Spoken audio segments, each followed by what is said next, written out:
Neutralization reactions between acids and bases always produce salt and maybe water.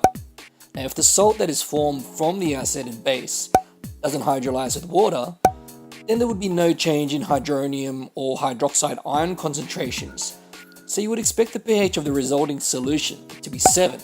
This is only the case if the stoichiometry of both hydronium and hydroxide concentrations are equal.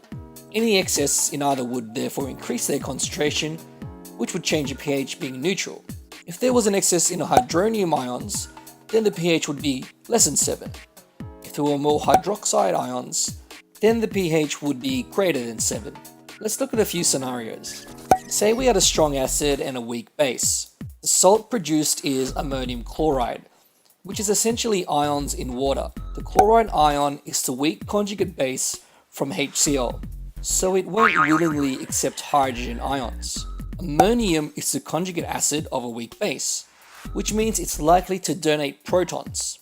This means it will hydrolyze with water, and as a result, there's added hydronium ions formed, which will reflect a pH of less than 7. So the salt solution produced from a strong acid and a weak base will be acidic. How about a weak acid and a strong base?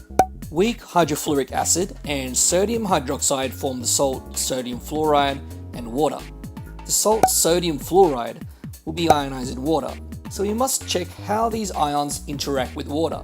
The sodium ion will not react, so it won't have any effect on hydroniums or hydroxides.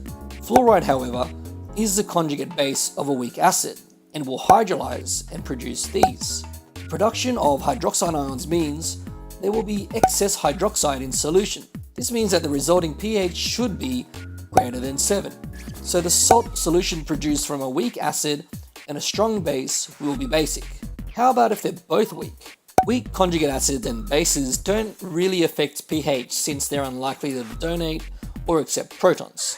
Since this is the case, we need to look at their equilibrium constants. In this example, the salt produced is ammonium formate. Since this salt is aqueous, it exists as ions in water, so we need to examine how each of these ions hydrolyze. This one acts like an acid, and its Ka is this.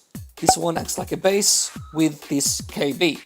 Since the Ka is larger, these products will occur to a greater extent, so the resulting pH of the salt solution is acidic.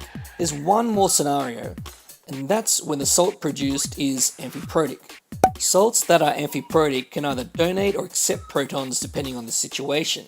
Let's say sodium hydrogen carbonate is the salt produced from a neutralization reaction.